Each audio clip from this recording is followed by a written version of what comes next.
Hi guys. Um, haven't posted a video in a couple of days because um I haven't felt like I was being very strong. Um, I know that a lot of people have said that they have been encouraged and their faith has been strengthened through this whole process that we've been going through, and our faith has encouraged them. And so I just felt like I wasn't feeling um, I felt very emotional and very, a lot of pain, a lot of different emotions. And I felt like God told me that He wants me to be raw and honest. And I realized and remembered that He had told me over 10 years ago that when we are His children, it doesn't require us to be something we're not, or to pretend, or to be fake. That when we feel an emotion or we're hurting, we can come to Him. We don't have to have it all figured out or be all pretty before we go to Him. That being His children does not mean that we don't feel emotion. He created the emotions. He created anger and sadness, and happiness, joy. He created all of these emotions, and the Bible says be angry and sin not. So I think that when we deny our emotions or our feelings or try not to feel them, I just don't think that that's what God created us to do. And I think that it actually ends up hurting us in the long run. So I want to be honest with y'all. I don't know if I'll be long-winded or not, but for several days, I felt a lot of pain, and I didn't want to deal with it. I didn't want to process it. I didn't want to deal with it. I wanted, I kind of like holding my breath, waiting for the completion of the miracle, or like for Him to open His eyes and for Him to, just be completely whole, where I could, like my other children, pick Him up and hold Him and love Him and see His eyes. And it's like this process. Like I'm so thankful that God saved him, and I guess it looks different than I thought it was gonna look. And so I felt the Lord ask me, like, why are you mad at me, or why are you angry? And I was telling the Lord, I don't want to be mad at you or be angry, but when God asks you a question, it's like you can't really deny it. So I was just telling Him I don't want to, but I just told Him how I felt, and I feel like that's what He wants us to do. Like David, he just expressed himself to God and told God how he felt. And sometimes the Psalms would start very crazy if you read the Psalms, and then it almost seemed like God changed his heart in the middle of it, and then he started praising and worshiping at the end, or telling God how magnificent He was at the end. And I believe that that's how we're supposed to be. It's not pretending, it's being transformed. It's going to God and telling Him how you feel, and then God meeting you where you are and transforming you and teaching you, and raising your faith, and answering your questions and helping you process, go through the process. So anyways, I just told the Lord I don't want to be, but I was honest with Him, and I told Him, I just feel like you think I'm stronger than I am, and that everybody thinks I'm stronger than I am, because I don't feel strong. I feel like I want to fast forward this process, and I feel like I'm out in the middle, like a buoy out in the middle of the ocean. Like, I'm just waiting for a ship to come by, or for, I'm here at the hospital alone, and even the believers that are here, they're not believing believers. Like, and what I mean by that is, like, they may be Christian, but they don't believe God does miracles, or there's Christians that are like really afraid of COVID right now, and so they're allowing that fear to cause them to be mean or snappy at people. And so it's like, I feel like I'm surrounded by a lot of people that are having anxiety and don't have faith, and I'm trying to have faith. And so, at home, I would just blare the worship or leave my Bible tape on all night, or, I guess YouTube or the Bible app on my phone.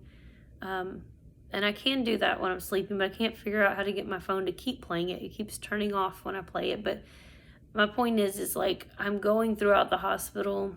I have to meet the doctors at rounds, and I have to be ready for different things at different times. I have to be out of the room at a certain time, and I have to eat at a certain time if I want to eat in the lounge because they close. And just, there's a lot that is different than like being able to wake up and have my regular routine and spend time with God. And anybody that knows my 4 children, it's not the 4 children that are at home that have been at home. They are not,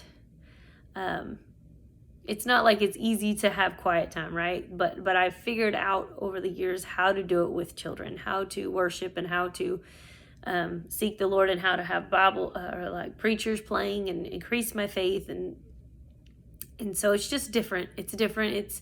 It's hard to get in the secret place. It's hard to push things aside. And then on top of that, I go and find out, sometimes good things, sometimes bad things about what's happening with Josiah. Tyler likes to post updates for everybody, and so I feel like I need to be able to give y'all something good.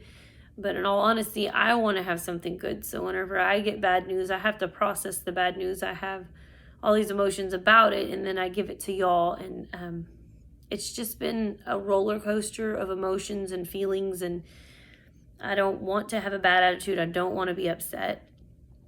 And so I put on the pictures that I posted of holding Josiah behind the pictures, because I just feel like that I really, really wanted to hold him, and I've been looking forward to it for days. And I know that all of y'all have been really encouraged and wanted me to hold him.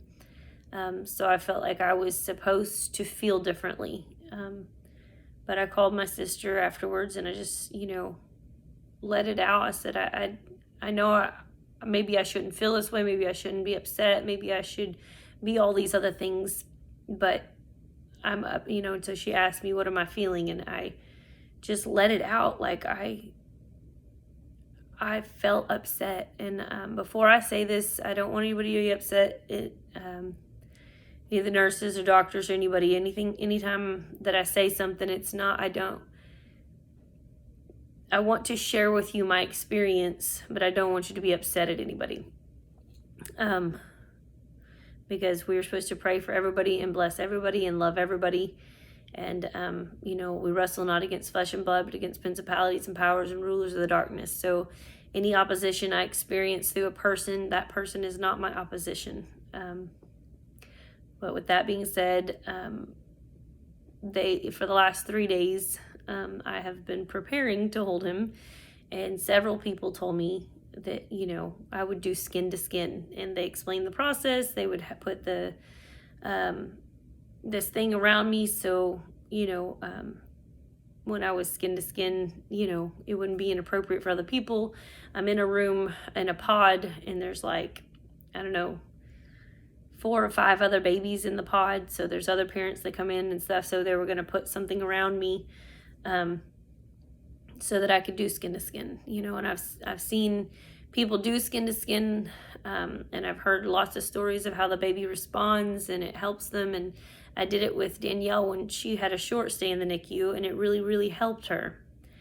But when I was about to, the nurse was like, oh no, you have to put this gown on. And she was like, you have to put this gown on, and you turned it the wrong way. And I was like, well, if I do skin to skin, then I have to have it the open way. And she's like, oh no, you can't do skin to skin. And the doctor was like, oh yes, she's going to do skin to skin, like we talked about it.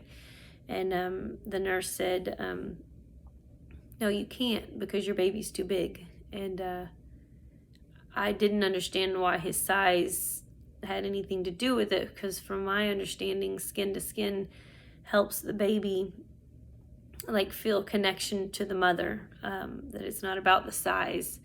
And maybe there's science behind the size, I don't know, but it really hit me and it really hurt, because I've been preparing and I was really excited about it. And I don't know, I felt like maybe God was going to use me to bring healing to his body. And but then she's like telling me, so I have a shirt on and then I'm supposed to have this thing over it and then I'm supposed to have a blanket over that. And it's just very impersonal and not like holding your baby. And so I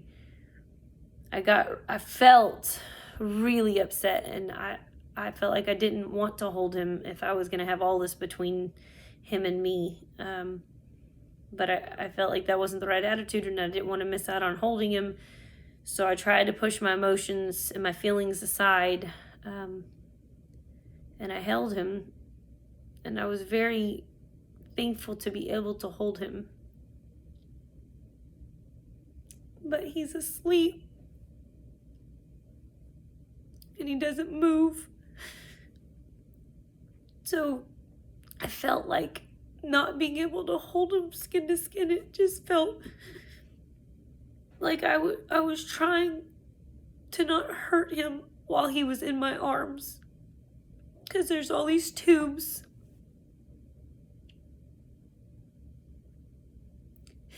And I have to hold him.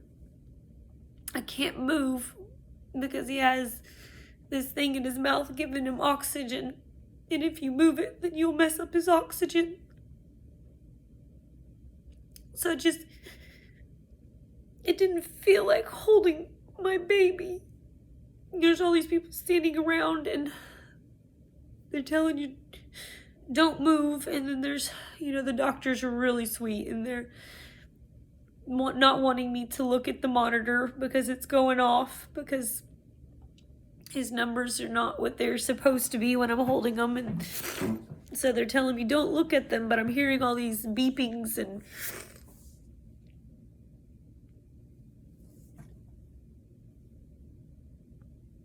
I'm not unthankful for getting to hold him, but I think that it made me feel like the realization that it's not like a mom holding a baby.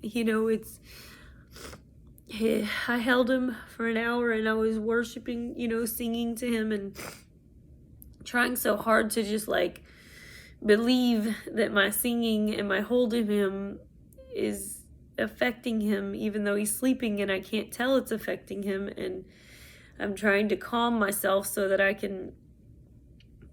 he don't feel any anxiety. But then his oxygen was going down and his heart rate ended up going down and his blood pressure. And so it was just like, it just made me aware of how different this is. And just being able to hold your baby. And so, I took pictures, and I know all of y'all were so excited, and I'm thankful. But I just want to be honest with y'all that I feel like that God is here for me, even though my emotions aren't happy emotions always. He's processing it with me. My sister told me that she felt like she was supposed to pray for me, and I guess, sometimes you think, oh, they're doing good. They got to hold the baby. He's starting to do better. And so you think that somebody is doing okay. But she did pray for me, but she was really glad that I called her because she didn't understand why she was feeling what she was feeling in her spirit. And she told me I could just be and tell my heart and how I felt. And so I did. And I felt like it really helped me to process. It helped me to say I was angry, to say I was mad because it wasn't what I wanted to be. It wasn't, it hurt. And I did feel upset at the nurse, and I didn't want to be upset at her. And I'm not mad at her now, but I had to process all those emotions in order to come out the other side. And I think sometimes we think we shouldn't process But I actually think that processing what you feel and getting it out helps you to forgive, or helps you to not be mad, or helps you to, just get the ugly out, get the toxins out. Because if we suppress them, it doesn't stop them, it hurts us. And so God had my sister praying for me. So, he's had lots of y'all pray for me and for Josiah when we were having a hard time. And that helps me realize, it helps me not be mad at God. When I say I'm mad at God, it's more like I don't understand what's happening. I don't understand. Like, yes, I've sang that song Where Feet May Fail or Oceans by Hillsongs United, and I've said that I want to have faith. I didn't realize it would look like this, and I didn't realize it would be this long. And I guess, my husband and my sister like telling me, like, Josiah is going to be healed. You're just walking this out. We're just walking this out. And God's already seen it through. And I just, I feel like I want to see what God sees. I want to see us on the other side of this. I don't know how long he's going to be in the NICU. I don't know how long, all this is going to be. And I've seen beautiful things come in, through messages like where somebody says, God's about to do a miracle. He's about to radically surprise you. And I'm like getting all excited, but I'm like, I feel like, when is that going to happen to where, he cries like the other babies in the NICU, or he opens his eyes like the other babies, or he can have my milk, or, just, I'm so thankful. I'm so thankful for what God's already done. I'm just ready.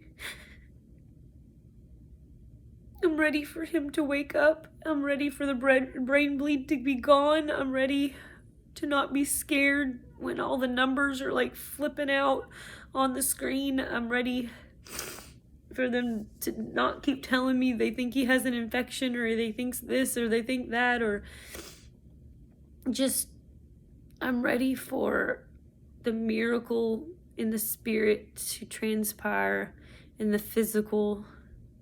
Like when Jesus laid hands on the man and he got up and walked, or, my sister was bringing out that we don't know how long Lazarus was sick before Jesus healed him after he was dead for 4 days. But I'm ready to be on the side of like complete healing. But I'm walking this out, and I trust God. He loves me. I love him. And I know we're going to get through this, but it has felt very long, and like I don't know, he's almost a month old, and I haven't really got to hold him. He's still at that point where if you move him the wrong way, his vitals and everything start acting crazy. So when I say I want to see the miracle fulfilled, I mean, obviously I'd love for him to be a baby that's not in the hospital, but at this point I feel like I would just really like for his eyes to open, and his numbers to be stable when, and him to not get seizures, and him to not have a brain bleed. But I'm not mad at the Lord. I know he has a purpose and a plan. I'm just frustrated that I don't know what the plan is. And, as people have reminded me, faith is the absence of things seen, the evidence of things hoped for. And I think that sometimes you get really tired waiting on the manifestation of the miracle. And I feel like God's saying that's okay. He's going to walk me through this, and he's not going to leave me, and he's going to help me through the emotions. And, there may be days where I feel very emotional and upset, and I have to spend time with the Lord and process why I'm upset and why I'm mad and why I'm emotional and why I don't always feel happy. And I want to witness to people, but I also have to process with God in order to be a witness. And I don't know that he requires us to be happy at all times. but there is always a joy in me knowing that my Father loves me and my Father loves Josiah more than I do. So I just wanted to share some of that because a lot of times people share the beauty and not the mess. And I watched something last night, and this guy was talking about that. He was talking about how in pictures, you only take a picture of the smiles, and you only take a picture of the pretty cake, but not the mess and not the in-betweens, and that God wants us to see beauty in the ashes. We need to see God through the whole process instead of trying to change what it looks like. So I want y'all to see a little bit of what it actually looks like for me in the hospital by myself. Not to complain, and I don't want y'all to be mad at anybody. Another thing that happened tonight was that the doctor that was over Josiah, when he coded 4 times, I asked for a different doctor after that because she had told me I was cruel to keep holding on and that I needed to let him die. And I asked her to please not keep saying he was going to die, and she kept on. And I don't want anybody to be mad at her. I'm personally praying for her. I think that she must be hurt.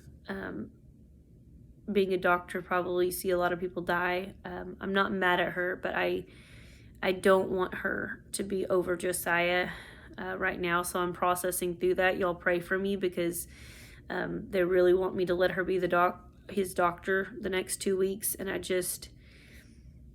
I don't understand why she told me I was being cruel to keep fighting for him. I don't understand what was going through her mind when she kept telling me to let him go, or when she kept telling everybody that he was dying. But I feel like I want to be a witness, but I don't. I don't want her to be his doctor because I want him to have a doctor that fights for him to live. And so y'all pray for me that I will make the right decision, not let emotions guide me, but let God guide me. I don't think there's anything wrong with wanting another doctor, but I do want to hear God clearly and not make decisions out of emotions. I do want to be a witness, but this is really hard. And I want to be able to sleep at night knowing that he has a doctor that is fighting for him to live. I just wanted to tell you a little of what I'm going through, and that I am praying, but I'm having to process with God because this is really hard.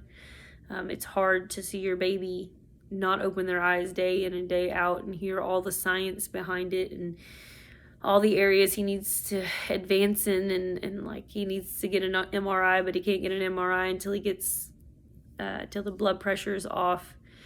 And he was like weaning off of it, and then they had to go up, and then they had to go up, and he was weaning off of the machine, and they've had to go up and had to go up. And it's just like, I know that people say in the NICU it's like 10 steps forward, 15 steps back and stuff like that, but I'm like, okay, God, but I don't believe it has to be that way. I believe that he can have a miracle. I believe that he can not have to take 15 steps back every 10 steps forward. I don't believe that. I don't claim that. I believe he can take steps forward and just keep taking steps forward, and I'm going to keep praying for that.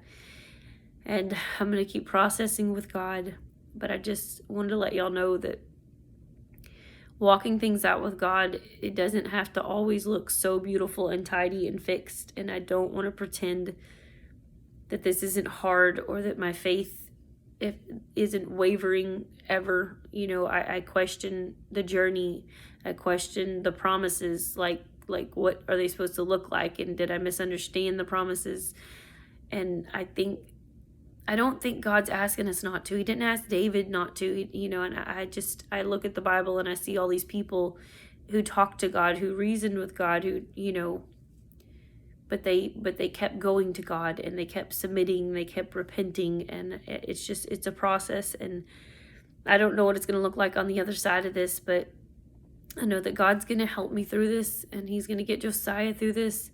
He's going to get Tyler through this. He's going to get the kids through this. And I'm going to keep fighting, and I'm going to keep going to him. But me having faith isn't like because I'm so strong. If I have faith, it's because I went and fell at his feet and asked him for strength and asked him to help me, because I don't have the strength in myself. Any strength that I obtain, it is only because he is good and he is faithful, and I remember that when I'm falling apart, and it gives me strength when I remember that. It gives me hope.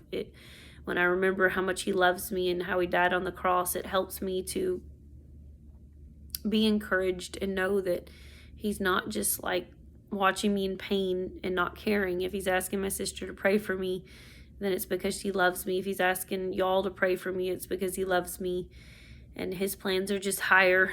And it's hard to walk this out, but the more that I think about his love, the better it is for me, the easier it is for me. But I have to sometimes push away all the science and all what the doctors say to just go before him and get his perspective. So anyways, I love y'all, and I thank y'all so much for continued prayers.